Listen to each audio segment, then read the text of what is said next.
خصوصاً علی افضلہم وخاتم النبیین محمد الامین وعلی آلہ وصحبہ اجمعین. اما بعد فقد قال اللہ تبارک وتعالی کما ورد فی آخر سورة الحدید: اعوذ باللہ من الشیطان الرجیم، بسم اللہ الرحمن الرحیم. وَلَقَدْ أَرْسَلْنَا نُوحًا وَإِبْرَاهِيمَ وَجَعَلْنَا فِي ذُرِّيَّتِهِمَا النُّبُوَّةَ وَالْكِتَابَ فَمِنْهُمْ مُهْتَدٍ وَكَثِيرٌ مِّنْهُمْ فَاسِقُونَ. ثُمَّ قَفَّيْنَا عَلَىٰ آثَارِهِمْ بِرُسُلِنَا وَقَفَّيْنَا بِعِيسَى ابْنِ مَرْيَمَ وَآتَيْنَاهُ الْإِنْجِيلَ وَجَعَلْنَا فِي قُلُوبِ الَّذِينَ اتَّبَعُوهُ رَأْفَةً وَرَحْمَةً وَرَهْبَانِيَّةً ابْتَدَعُوهَا مَا كَتَبْنَاهَا عَلَيْهِمْ إِلَّا ابْتِغَاءَ رِضْوَانِ اللَّهِ فَمَا رَعَوْهَا حَقَّ رِعَايَتِهَا فَآتَيْنَا الَّذِينَ آمَنُوا مِنْهُمْ أَجْرَهُمْ وَكَثِيرٌ مِّنْهُمْ فَاسِقُونَ. صدق اللہ العظیم. رب اشرح لي صدری ويسر لي أمری واحلل عقدۃ من لسانی يفقهوا قولی. اللہم ربنا الہمنا رشدنا واعذنا من شرور انفسنا. اللہم ارنا الحق حقا وارزقنا اتباعه وارنا الباطل باطلا وارزقنا اجتنابه. اللہم وفقنا لما تحب وترضى. آمین یا رب العالمین. سورہ حدید کے آخری رکوع پر، جو کہ نہ صرف یہ کہ ہمارے مطالعہ قرآن حکیم کے اس منتخب نصاب کے حصہ ششم کا آخری درس ہے، بلکہ اسی پر اس منتخب نصاب کا اختتام ہو رہا ہے. اس سے قبل 2 نشستیں منعقد ہو چکی ہیں، اور انہی 2 آیات پر گفتگو ہوئی ہے جن کی میں نے آج پھر تلاوت کی ہے. ذہن میں تازہ کر لیجئے کہ ان میں سے پہلی آیت کے بارے میں نے عرض کیا تھا کہ یہ اس اصل بحث کے لیے کہ جو اگلی آیت میں آ رہی ہے، آیت نمبر 27 میں، یہ ایک نہایت پرجلال تمہید کی حیثیت رکھتی ہے. اصل مضمون جو آ رہا ہے وہ رہبانیت کی نفی ہے، اس کے خلاف ایک پیشگی تنبیہ کرنا ہے امت مسلمہ کو. لیکن یہ کہ اس کے لیے چونکہ ایک مثال جو ہے انبیاء سابقہ کی امتوں میں سے حضرت مسیح علیہ السلام کے جو ماننے والے تھے اور ان کے جو متبعین تھے، ان کے ہاں یہ بدعت رہبانیت جو ہے بڑی شدت کے ساتھ پیدا ہوئی. لہذا اصلاً تو تذکرہ ان کا مقصود ہے، لیکن بات شروع کی گئی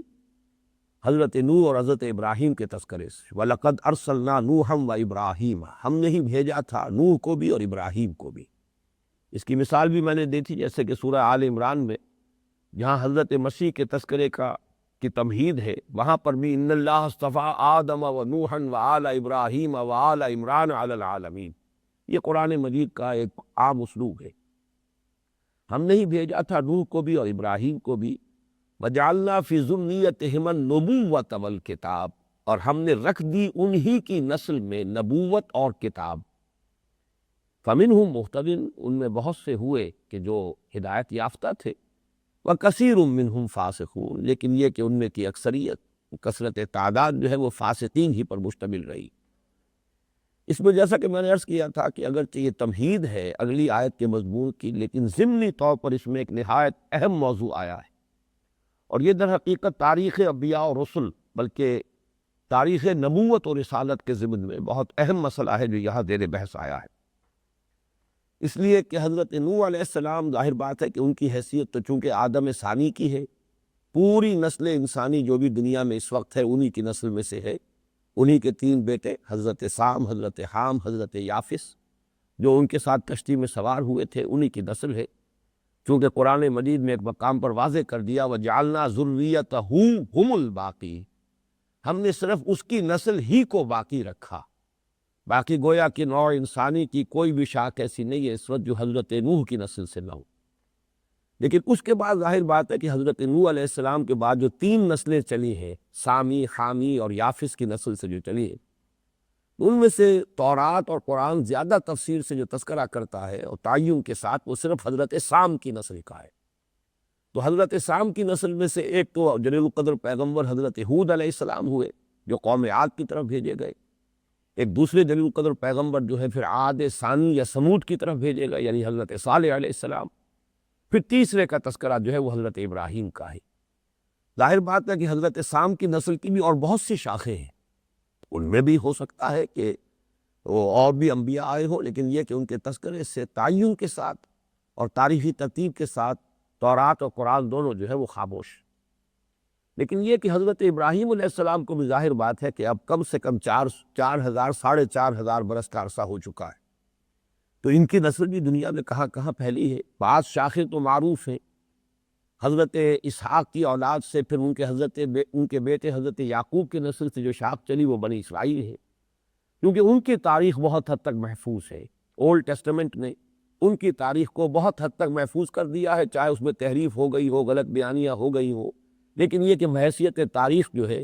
جو زمانی ترتیب ہے ان انبیاء کی اور تمام حالات و واقعات کی، وہ بہت حد تک صحیح ہے۔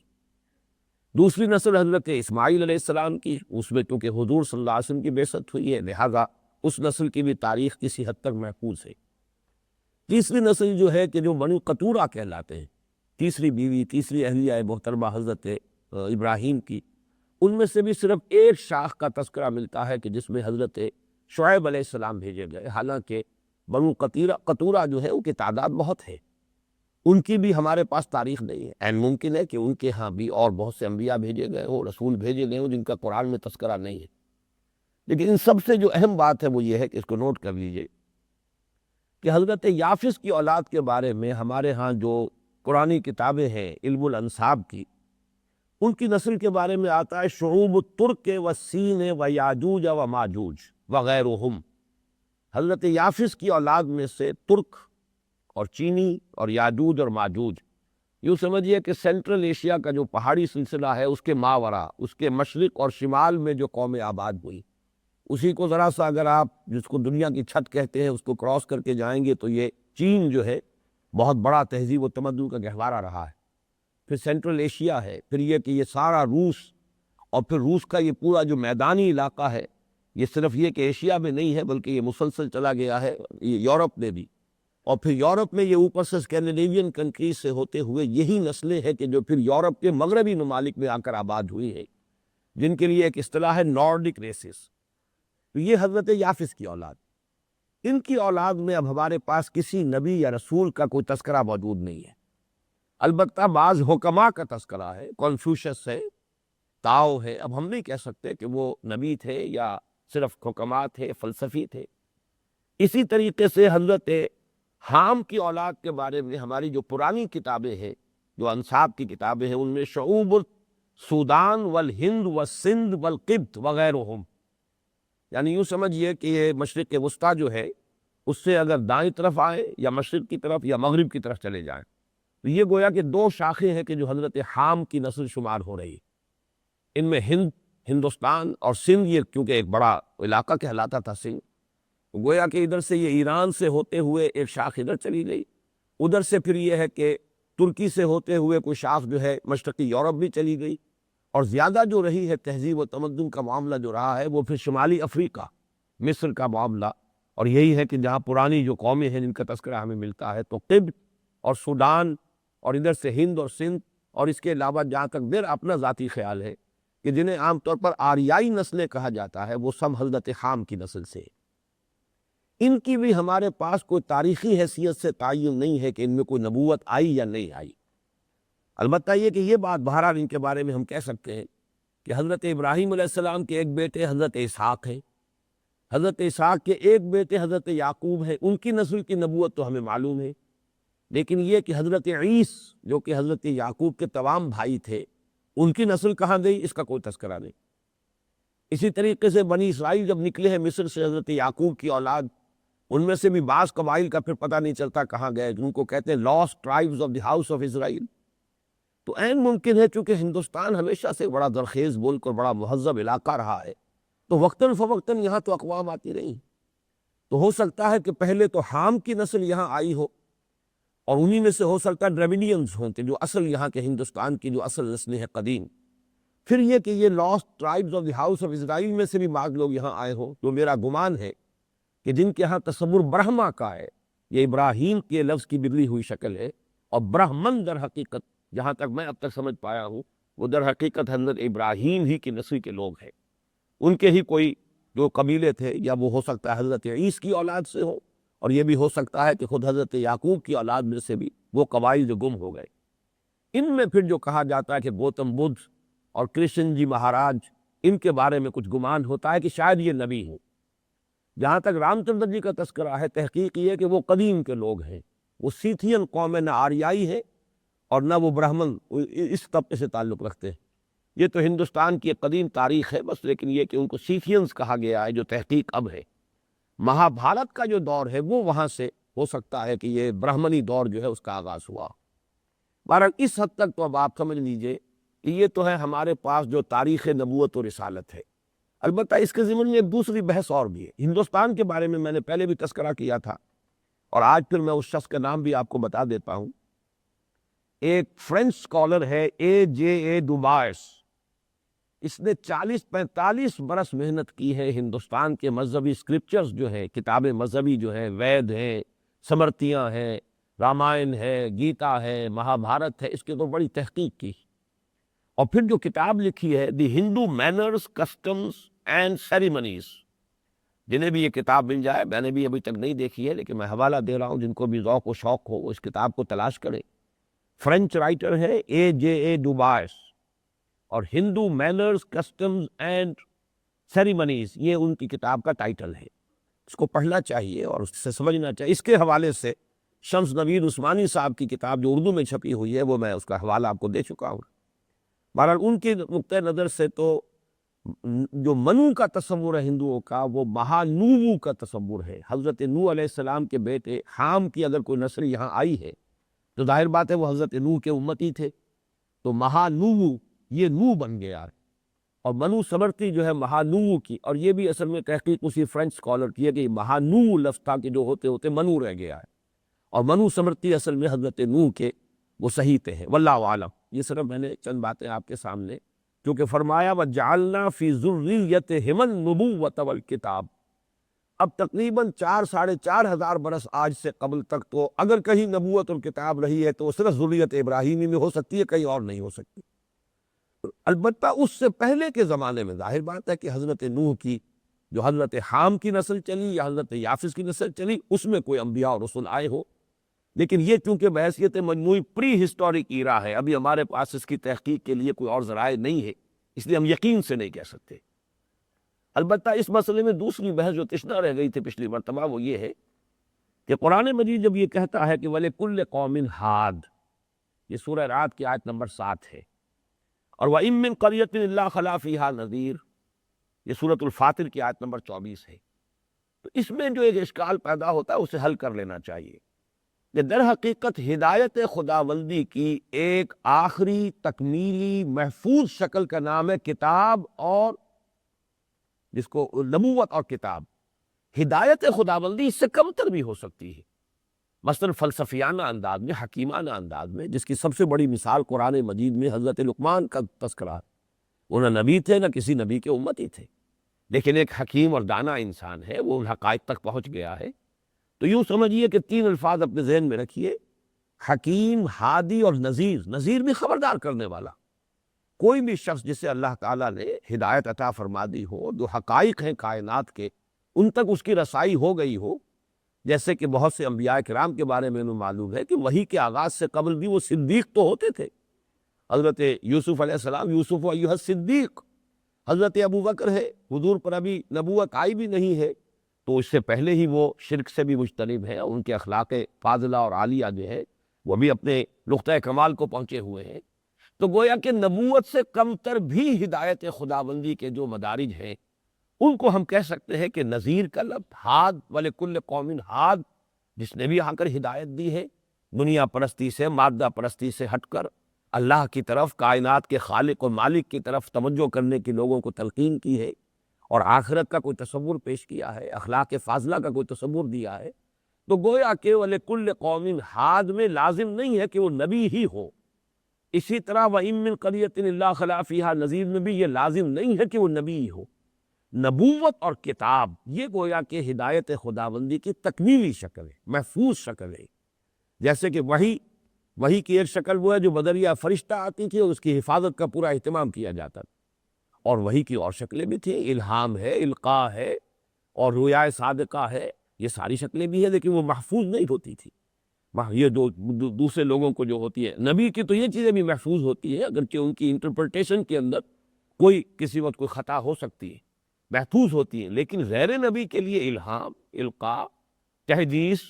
کشف، رویا، یہ مختلف چیزیں جاری ہیں، اب بھی جاری ہیں نبوت کے ختم ہو جانے کے باوجود۔ تو اس حوالے سے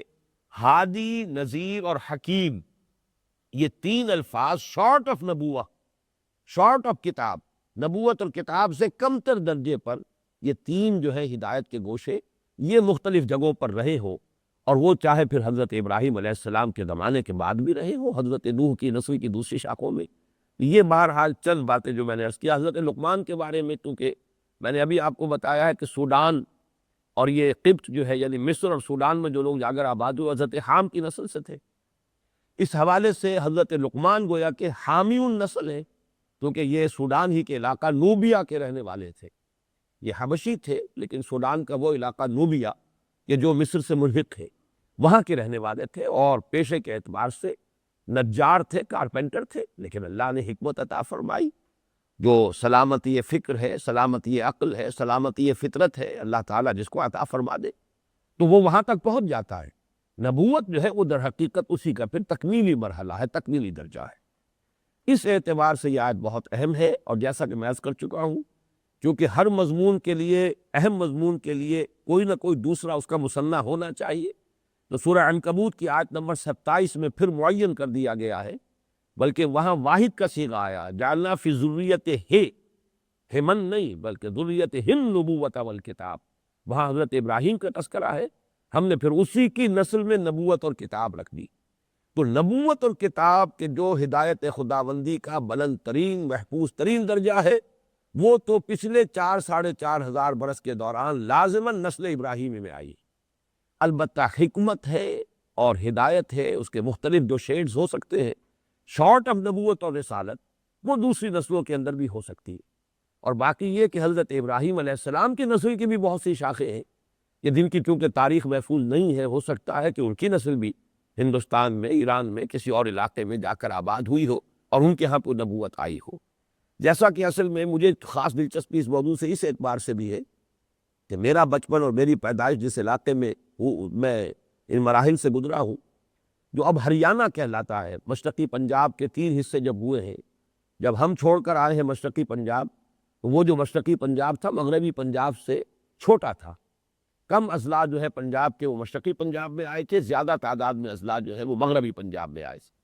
لیکن اس چھوٹے پنجاب کے اب 3 اسٹیٹس وہاں بن چکی ہیں، ہریانہ، پنجاب اور ہماچل پردیش۔ ہریانہ جو ہے کہ جو دریائے ستلج سے نیچے دہلی تک کا علاقہ جو ہے، یہ ٹرائنگل سے بنتی ہے،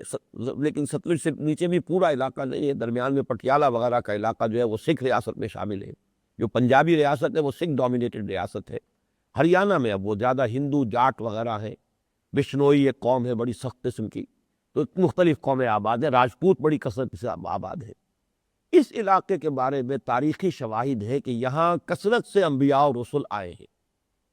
ایک دریا کا تذکرہ ملتا ہے ہندوستان کی قدیم مذہبی تاریخ میں، سرسوتی، دریائے سرسوتی، یہ گنگا مائی جو ان کی ہے، یہ تو بہت بعد کے اندر وجود میں آئی ہے، کہیں اس کی کوئی حیثیت نہیں تھی دریائے گنگا کی۔ مقدس اور متبرک دریا جو تھا وہ سرسوتی تھا، جو اب غائب ہو چکا ہے، کہ اب ان کی تلاش انہیں کرنی پڑتی وہ سرسوتی دریا کہاں تھا۔ اور اب جو ان کی تحقیقات ہوئی ہے، یعنی پارٹیشن کے بعد، آزادی کے حصول کے بعد، وہاں تو بڑا علمی کام ہوا ہے، تحقیقاتی کام ہوا ہے۔ تو ایک مرتبہ میں دہلی گیا ہوا تھا، اس زمانے میں یہی اخبارات کے اندر جو ہے موضوع زیر بحث تھا زیادہ تفصیل سے، تو امبالہ کے قریب سے وہ ایک ایکسپیڈیشن چلی تھی جو اسی علاقے میں سے گزرتے ہوئے، یہ ضلع حصار، تحصیل سرسا اس کا خاص طور پر، پھر ریاست بیکانیر کے علاقے سے گزرتا ہوا، یہاں پر اب بھی ہمارے زمانے میں بھی ایک چھوٹا سا ایک برساتی دریا تھا جس کا نام گھگھر تھا، وہ برساتی تھا، صرف برسات میں پانی اس میں آتا تھا، اس علاقے میں اسے نالی کہتے ہیں، نالی آ گئی، وہی ہے در حقیقت کہ جس کا اصل میں بیڈ جو ہے، یہ ہمارے ہاں جو ریاست بھاولپور کا جو جنوبی حصہ ہے اس میں بڑا سخت کلر کا علاقہ ہے، بہت سخت، وہ اسے اس کا چولستان،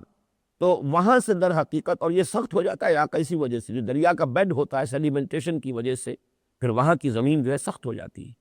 تو یہاں سے ہی اصل میں دریا چلتا تھا، اور یوں سمجھیے کہ جو اس وقت کا دریائے ستلج اور دریائے سندھ کا جو اس وقت کا جو ہے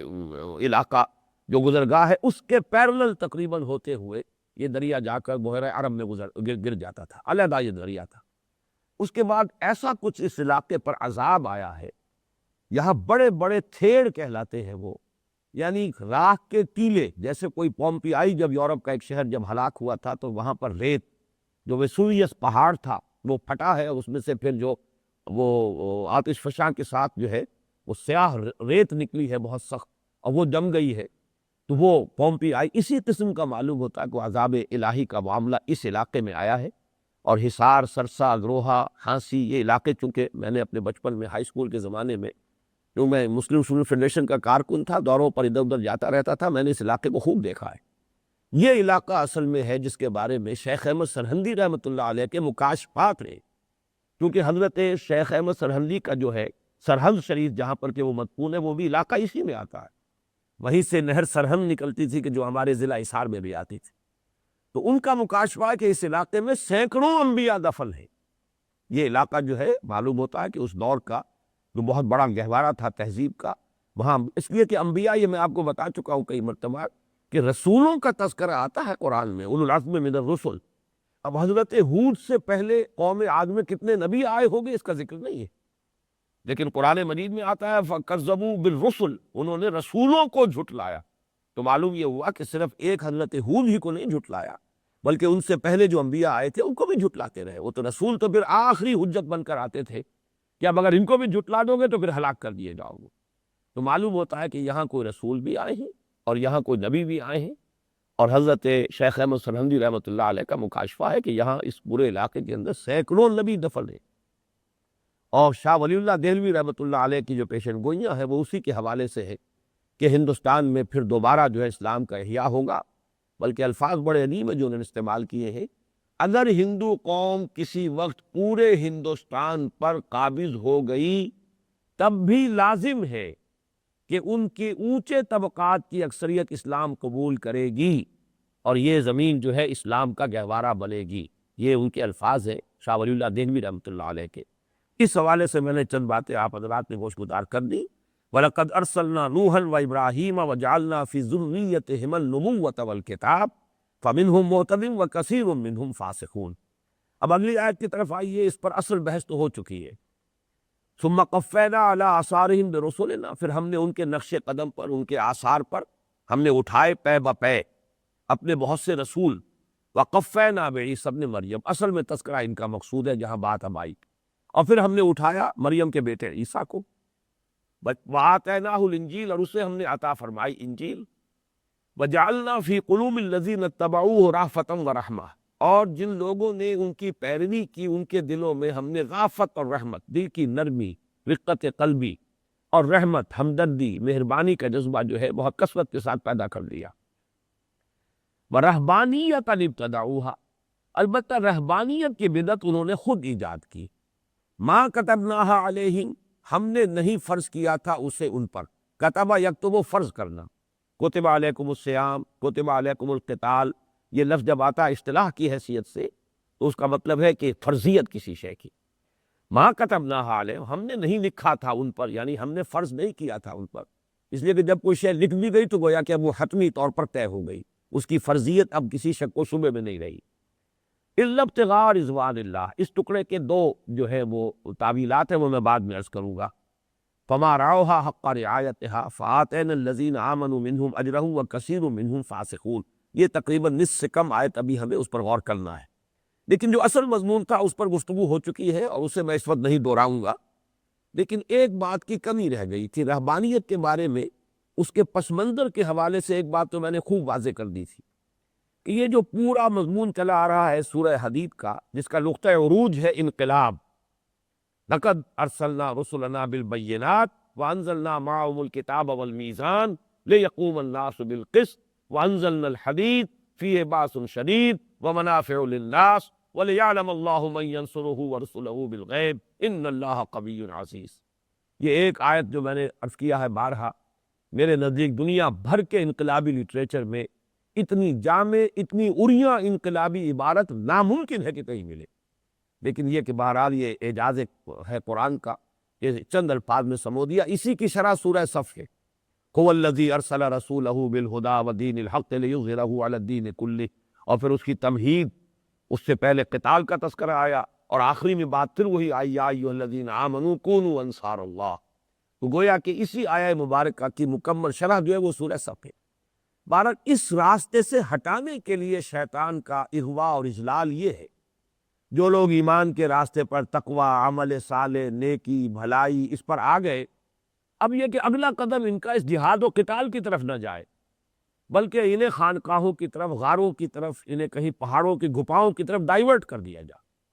وہ جذبہ جو ہے ان کے اندر، وہ جذبہ ظاہر بات ہے کوئی نہ کوئی تو آؤٹ لیٹ چاہیے،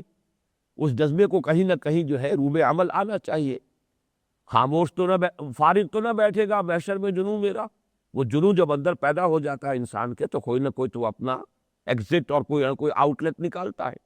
تو بجائے اس کے بھی اس راستے پر جائیں، اس لیے کہ جہاد اور قتال اور انقلاب کے راستے پر جائیں گے تو نظام باطل کو چیلنج کریں گے۔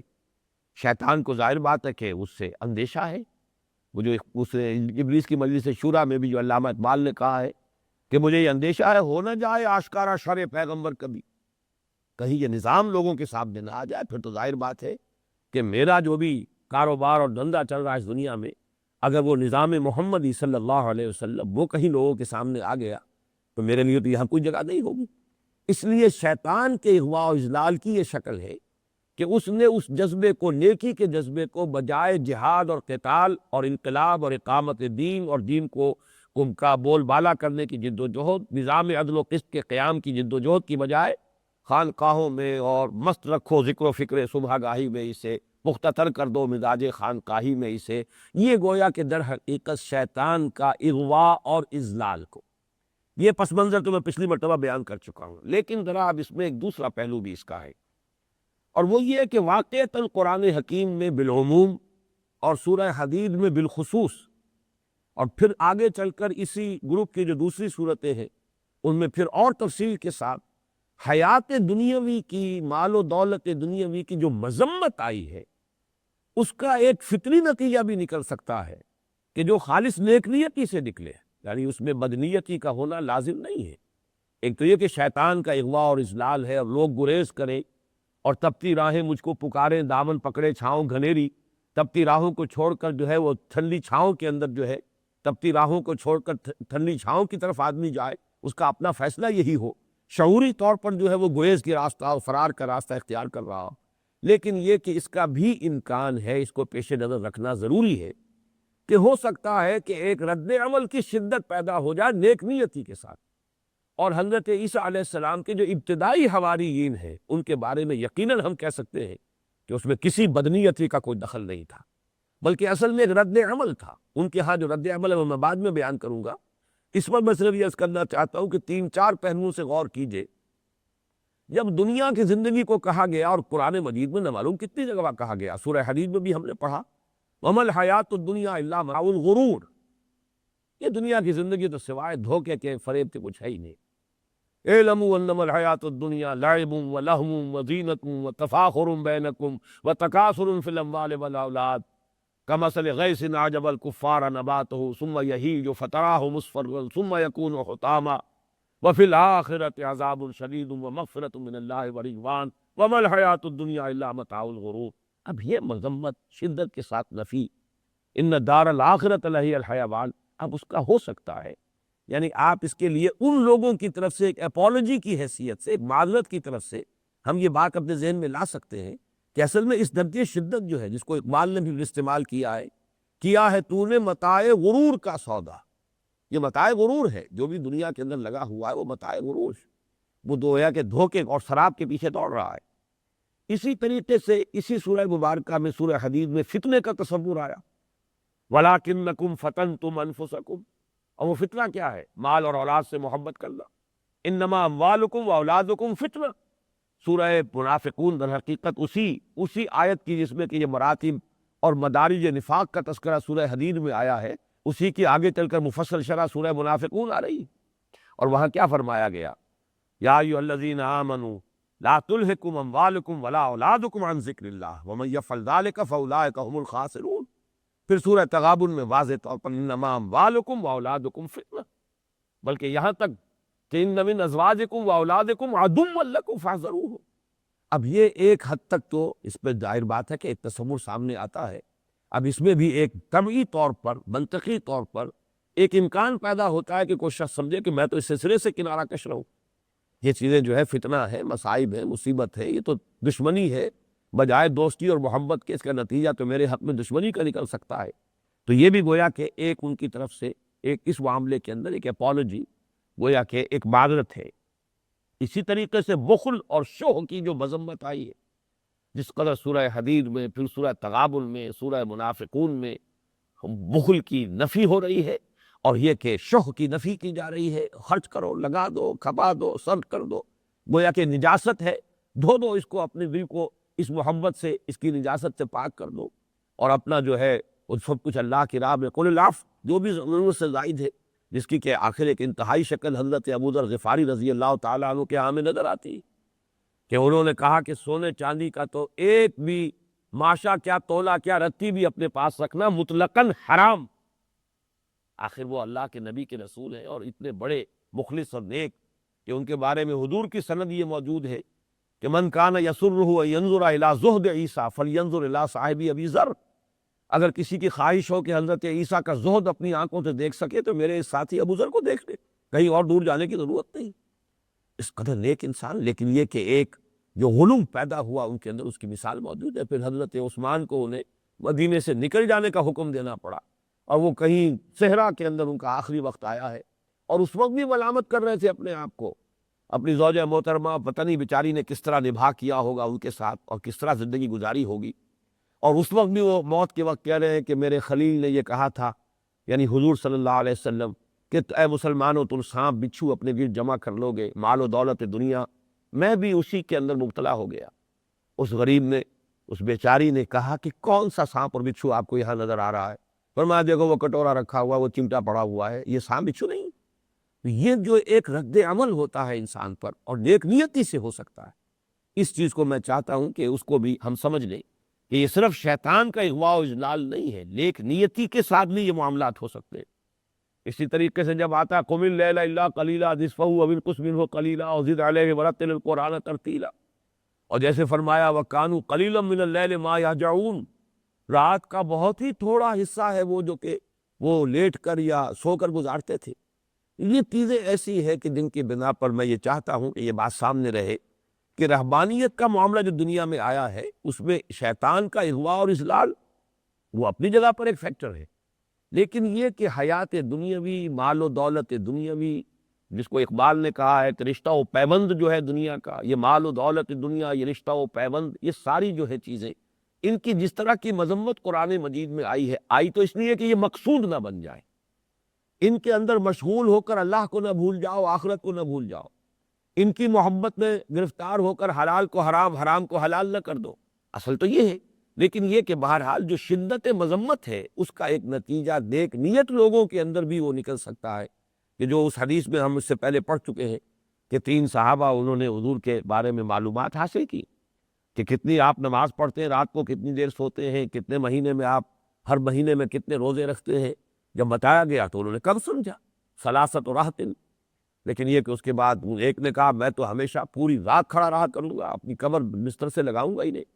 دوسرے نے کہا کہ میں شادی وادی نہیں کروں گا، یہ کھکھیل میں مول نہیں لوں گا۔ تیسرے نے یہ کہا کہ میں تو ہمیشہ روزہ رکھا کروں گا، کبھی افطار نہیں کروں گا۔ تو حضور نے سرزنش فرمائی، بلایا، آپ غضبناک ہوئے، بلکہ معلوم ہوتا ہے آپ خود چل کر گئے ان کے پاس، آپ لوگ ہیں جنہوں نے یہ باتیں کی ہیں۔ جب انہوں نے کہا جی ہاں ہے تو بات صحیح، پھر آپ نے ان کو ڈانٹا ہے، وہ ہم پڑھ چکے ہیں حدیث، اب میں دوبارہ اسے نہیں دہراؤں گا۔ تو یہی وجہ ہے کہ اس آیت کا جو دوسرا حصہ ہے، اس میں رہبانیت کی نفی تو ہے، شدت مذمت نہیں ہے۔ یہ میں نقطہ جو ہے جس کو میں واضح کرنا چاہتا ہوں، یہ ساری تمہید در حقیقت اس بات کے لیے ہے کہ یہاں پر کل گویا کہ اللہ تعالیٰ ان لوگوں کی طرف سے، ان کی جانب سے جو معذرت پیش ہو سکتی تھی، اس کو اللہ نے خود بیان کر دیا۔ ما کتبنا علیہم الا ابتغاء رضوان اللہ، جو انہوں نے اختیار کیا وہ کیا بہرحال اللہ کی رضا جوئی کے لیے، ان کے سامنے مقصد کوئی اور نہیں تھا، وہ بدنیت کی نہیں تھی، نیت ان کی نیک تھی۔ اگرچہ اس کی ایک تعویل کی گئی ہے دوسری بھی کہ ہم نے نہیں فرض کیا تھا ان پر مگر اللہ کی رضا جوئی حاصل کرنا، لیکن یہ تعویل دوسری ممکن ہے جبکہ درمیان میں سے ضمیر ہا کو نکال دے، جبکہ جملہ مکمل ہو جاتا ہے وَرَهْبَانِيَّةً ابْتَدَعُوهَا مَا كَتَبْنَاهَا عَلَيْهِمْ، رہبانیت کی بدعت انہوں نے ایجاد کی، ہم نے وہ ان پر فرض نہیں کی تھی، جملہ تو مکمل ہو گیا۔ اب یہ اللہ جو ہے الا ابتغاء رضوان اللہ، اس اللہ کا تعلق کس سے ہے؟ ایک رائے یہ ہے کہ ہم نے نہیں فرض کی تھی ان پر کوئی شے مگر اللہ کی رضا جوئی، گویا کہ یہاں ہا کو آپ کو نظر انداز کرنا پڑے گا درمیان میں سے۔ ایک یہ ہے کہ مضمون تو مکمل ہو گیا، یہ قرآن مجید نے رہبانیت کو بدعت قرار دے دیا، اور یہ بھی کہ ہم نے وہ فرض نہیں کی، لیکن اس کے بعد الا ابتغاء رضوان اللہ انہوں نے جو کچھ کیا ہے، یہ گویا کہ یہ یہاں پر اب وہ ایک استثناء منقطع کی شکل ہو جائے گی کہ کیا بہرحال انہوں نے اللہ کی رضا جوئی کے لیے۔ میرے نزدیک یہی در حقیقت تعبیر جو ہے صحیح تر ہے، اگرچہ دونوں تعبیرات کا امکان موجود ہے۔ اور فرمایا فما رعوها حق رعایتها، پھر یہ دوسری گویا کہ اللہ تعالیٰ کی طرف سے وہ شدت مذمت کی کمی کا پہلو ہے کہ پھر انہوں نے اس کی پابندی بھی نہیں کی جیسے کہ اس کی پابندی کرنے کا حق تھا۔ گویا کہ اگر وہ کفر ہوتا تو پھر یہ اضافی الزام ان کے اوپر عائد کرنا غلط ہو جاتا، اس لیے کہ کفر کی پابندی کرنا جو ہے وہ تو کوئی مطلوب نہیں ہے۔ اگر کوئی شے حرام مطلق ہو تو اس کی تو پابندی نہیں کی گئی تو اچھا ہوا، لیکن یہاں پر گویا کہ دوسرا اضافی الزام کے طور پر آ رہا ہے، تو اس سے بھی گویا کہ ایک طرح کی سند حاصل ہو رہی ہے کہ وہ چیز جو انہوں نے اختیار کی بہرحال کوئی کفر اور حرام کے درجے کی چیز نہیں تھی۔ شدت تو ضرور تھا، سختی انہوں نے اپنے اوپر کی ہے، ہم نے وہ ان پر لازم نہیں کی تھی، انہوں نے حد اعتدال سے تجاوز کیا، ایک بدعت ہے جو ایجاد کی ہے، لیکن نیت ان کی نیک تھی۔ اب اگر کسی نے اپنے اوپر یہ پابندی لگا لی ہو، جیسے ہمارے ہاں فقہ کا مسئلہ ہے، نفلی عبادت کی جب آپ نیت کر کے اس کا آغاز کر دیں، اب وہ فرض کے درجے میں، وہ واجب کے درجے میں، اب اس کو پورا کرنا ہوگا، اس لیے کہ یہ نفلی جو ہے، نفلی روزہ آپ توڑ سکتے ہیں، اگر اخفاء کی نیت سے آپ نہیں ظاہر کرنا چاہتے توڑ لیجئے، لیکن اس کی پھر قضا دینی پڑے گی آپ کو، اس لیے کہ جب وہ شروع ہو گیا ہے تو اب وہ گویا کہ واجب ہو گیا۔ اسی حوالے سے جب انہوں نے ایک چیز بہرحال کسی حرام شے کا ارتکاب انہوں نے نہیں کیا تھا، اپنے اوپر اضافی پابندیاں عائد کر لی تھی، اس کی نفی کر دی، اور یہی در حقیقت توازن جو ہے وہ اصل میں قرآن مجید کا اعجاز ہے۔ جیسے سورہ تغابن کی اس آیت کے حوالے سے میں نے بارہا کہا ہے کہ یا ایھا الذین آمنوا ان من ازواجکم واولادکم عدوا لکم فاحذروہم، ایک طرف یہ انتہا ہے کہ اہل ایمان تمہاری بیوی اور تمہاری اولاد میں سے تمہارے دشمن ہیں، ان سے بچو، لیکن پھر اسے بیلنس کیا ہے وَإِن تَعْفُوا وَتَصْفَحُوا وَتَغْفِرُوا فَإِنَّ اللَّهَ غَفُورٌ رَحِيمٌ، اگر تم معاف کرتے رہا کرو اور چشم پوشی سے کام لو اور بخشتے رہا کرو تو اللہ بھی تو غفور الرحیم ہے۔ یہ ہے اصل میں توازن، وہی توازن یہاں ہے کہ ایک طرف بدعت بھی ہے، اس کو وضاحت سے کہہ دیا وَرَهْبَانِيَّةً ابْتَدَعُوهَا مَا كَتَبْنَاهَا عَلَيْهِمْ، اور اس سے اللہ تعالیٰ نے اعلان برات کیا ہم نے یہ ان پر فرض نہیں کی تھی، لیکن اس کے بعد کے دونوں ٹکڑے، ایک تو ان کی طرف سے یہ کہ بہرحال انہوں نے جو بھی کیا دیکھ نیتی سے، الا ابتغاء رضوان اللہ، اللہ کی رضا کے لیے کیا ہے۔ آخر یہ سختیاں آدمی کیوں جھیلتا ہے،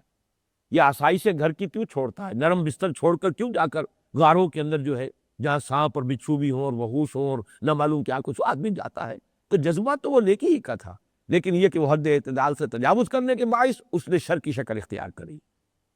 پھر فما رعوها حق رعایتها، یہاں پر اصل میں ایک صاحب نے اس کا مفہوم یہ نکالنے کی کوشش کی ہے کہ پھر وہ اس کے حدود کا جو ہے وہ لحاظ نہیں کر سکے۔ میرے نزدیک یہ دور ازکار تعبیر ہے، اصل بات یہ پھر پابندی کرنی چاہیے، یہ گویا کہ ایک اضافی الزام ان کے اوپر بن رہا ہے، فما رعوها حق رعایتها، پھر انہوں نے اس کی پابندی نہیں کی جیسے کہ کرنی چاہیے۔ اس کے لیے میں بجائے اس کے کہ میں خود کو تفصیلات آپ کے سامنے بیان کروں، وقت بھی نہیں ہے، ضرورت بھی نہیں ہے، مولانا مودودی مرحوم نے تفہیم القرآن میں یہ جو کرسچین مناسٹسزم ہے اس مقام پر ان کے حواشی ضرور پڑھ لیجئے، تفاصیل انہوں نے دی ہے کہ کس طرح یہ تشدد انہوں نے کیا ہے، جیسے کہ حدیث میں نے آپ کو پچھلی مرتبہ سنائی تھی کہ حضور نے فرمایا لا تشددوا علی انفسکم فیشدد اللہ علیکم، دیکھو اپنی جانوں کے اوپر زیادہ تشدد نہ کرو گے پھر اللہ تم پر وہ تشدد کر دے، جو چیز تم اپنے اوپر خام خواہ لاد لو گے اللہ پھر وہی تمہارے ذمہ لگا دے گا، اس لیے کہ پھر وہ جیسا کہ میں ابھی فلسفہ عرض کر چکا ہوں، نفلی عبادت شروع ہو جائے پھر وہ واجب کے درجے میں، تو پھر یہ کہ سختی ہو جائے گی، تو خام خواہ جو ہے اپنے اوپر اتنا غیر فطری بوجھ لادو ہی مت۔ تو یہ جب انہوں نے کیا فما رعوها حق رعایتها، تو مولانا مودودی کی تفہیم میں سے بڑی تفصیلات آپ کو معلوم ہوگی کس انتہا تک یہ لوگ پہنچے۔ اور واقعتاً ایسے لوگ بھی تھے ان میں سے جنہوں نے وہ پابندیاں نبھائی ہیں، اور آدمی کے رونگٹے کھڑے ہو جاتے ہیں کہ کس کس طریقے سے انسان اپنے اوپر تشدد کر سکتا ہے۔ یہ جو تپسیائیں ہیں ہندوستان کے جوگیوں کی اور یوگیوں کی، وہ بھی سن کر رونگٹے کھڑے ہو جاتے ہیں۔ لیکن یہ کہ ان کی تپسیائیں ہیں، حب سے دم ہے، 40 دن ایک شخص جو ہے قبر کے اندر دفن رہتا ہے، اس نے پریکٹس کی ہے، اس کی اپنی ریاضت ہے، اس نے اس کے لیے مشق بہم پہنچائی ہے۔ اپنے جسم کو آپ جیسے چاہیں ٹرین کر لیں۔ اگر آپ ایکسرسائز کر کے ڈنڈ بیٹھک لگا کر گاما پہلوان بن سکتے ہیں،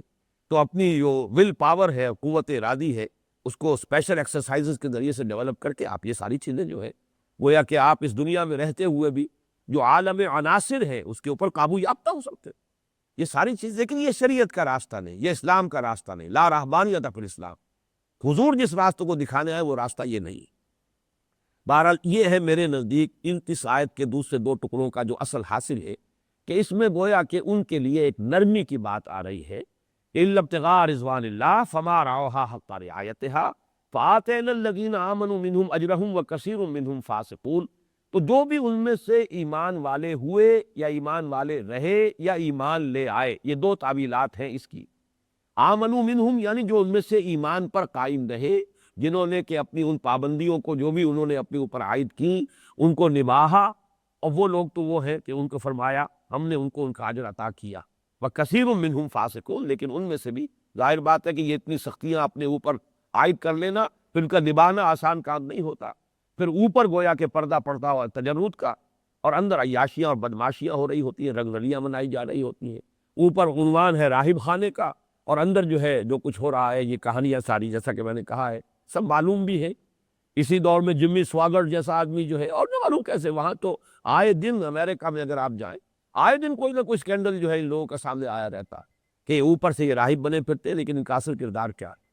اس حوالے سے یہ ہے کہ بہرحال اس کی تفصیل میں جانے کا موقع نہیں ہے۔ کثیر منہم فاسقون، پھر اکثریت ان کی فاسقوں پر ہی مشتمل ہے۔ البتہ یہ جو آتینا منہم الذین آمنوا منہم کا ایک مفہوم یہ لیا گیا ہے کہ اس سے مراد ہے جو ان میں سے حضور پر ایمان لے آئے، تو ان دونوں مفاہیم کو ذہن میں رکھیے گا، اس لیے کہ اس کا تعلق جو اگلی آیت کے ساتھ ہے۔ لیکن چند منٹوں میں ایک بات آپ سے عرض کرنا چاہتا ہوں کہ یہ جو متبعین مسیح کے مقابلے میں جو مسلمانوں میں رہبانیت آئی ہے، میرے نزدیک وہ بدر جہاں زیادہ قابل مذمت ہے عیسائیوں کی رہبانیت سے۔ یہ میں بہت شدت کے ساتھ بہت زور دے کر یہ بات کہہ رہا ہوں۔ اس کی وجہ کیا ہے؟ اس کی وجہ یہ ہے کہ اگر ہم جو عیسائیوں میں رہبانیت آئی ہے اس کا پس منظر دیکھیں تو 3 اسباب وہاں موجود تھے جس کی وجہ سے ہمیں نظر آ رہا ہے کہ وہاں رہبانیت کا آنا گویا کہ ایک فطری رد عمل بھی تھا، شیطان کے اغوا اور اضلال کے اوور اینڈ ابو ایک فطری رد عمل بھی تھا۔ وہ کیا ہے؟ نمبر 1، یہود کے علماء کا جو کردار سامنے تھا اس وقت، حضرت مسیح علیہ السلام کے جو متبعین بنے، اس کی ایک نفرت، اس کا ایک ریئیکشن، دنیا داری کی انتہا جسے کہا جائے، وہ یہود کے علماء اس میں مبتلا ہو چکے، جس کا نقشہ کہ حضور کی ایک حدیث میں بھی آتا ہے کہ اس امت کے آخری دور میں بھی ہوگا کہ علماؤہم شر الناس تحت ادیم السماء، کہ ان کے علماء جو ہیں وہ آسمان کی چھت کے بدترین مخلوق بن جائیں۔ یہ شکل جو ہے موجود تھی، کہ رد عمل بھی ہوتا ہے اس کا جو ان کے اندر ہوا۔ اس سے بھی اہم تر بات یہ ہے کہ حضرت مسیح نے شادی نہیں کی، حضرت یحییٰ نے شادی نہیں کی، دونوں کی زندگی اس اعتبار سے، اور یہ ظاہر بات ہے ان کے لیے آئیڈیل ہے، اسوہ ان کے لیے تو وہی ہے۔ عیسائیوں کے لیے اسوہ اگر ہے تو حضرت مسیح کی ذات ہے، اور the cry from the wilderness, John the Baptist, حضرت یحییٰ علیہ السلام، دونوں مجرد نے شادی نہیں کی، تو گھر گھرستی کا تصور ان کے ہاں گویا کہ اس اعتبار سے ان کے لیے یہ بنیاد موجود تھی کہ وہ رہبانیت کی طرف جو ہے وہ ان کا طرز عمل ہو جاتا، ان کا رخ ہو جاتا، اس لیے کہ حضرت مسیح اور حضرت یحییٰ دونوں کا معاملہ یہ ہے۔ پھر یہ کہ حضرت مسیح علیہ السلام کی حیات میں وہ جہاد اور قتال کا مرحلہ آیا ہی نہیں، یعنی جدھر وہ اصل میں جانا چاہیے جذبہ، وہ مرحلہ آیا ہی نہیں، اور اس میں کوئی کوتاہی ان کی نہیں ہے، ریسپانس ملا نہیں کہ اتنی جمعیت ہو جاتی کہ پھر جہاد اور قتال کا مرحلہ آتا۔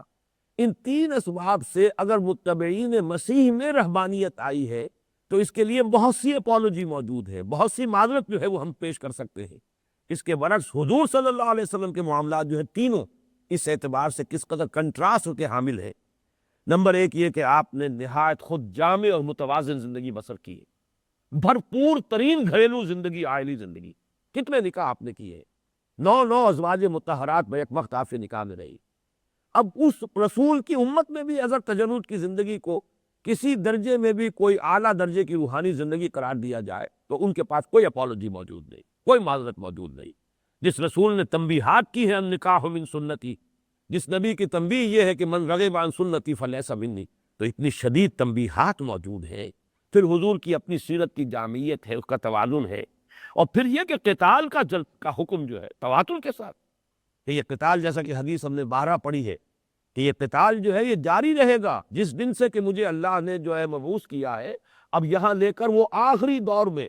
جب کہ مسلمان قتال کریں گے دجال کے ساتھ، اس وقت تک یہ قتال جاری رہے گا، کوئی اس کو جو ہے منسوخ نہیں کر سکتا۔ تو معلوم ہوا کہ وہ راستہ ہماری امت کے لیے تو کھلا ہوا تھا جو وہاں شروع ہی نہیں ہوا۔ اس راستے کے صراط مستقیم کے اور تمام و کمال اس کے تمام جو بھی ہو سکتے تھے سنگھائے میل، ان کے اس طرح واضح ہونے کے باوجود اگر ہمارے ہاں یہ رہبانیت کی طرف جو ہے رجحان پیدا ہوا ہے، تو جو بات میں نے عرض کی ہے وہ یہ ہے، نوٹ کر لیجئے کہ بدر جہاں زیادہ قابل مذمت ہے مسلمانوں کی رہبانیت کا معاملہ حضرت مسیح علیہ السلام کے متبعین کی رہبانیت کے مقابلے میں۔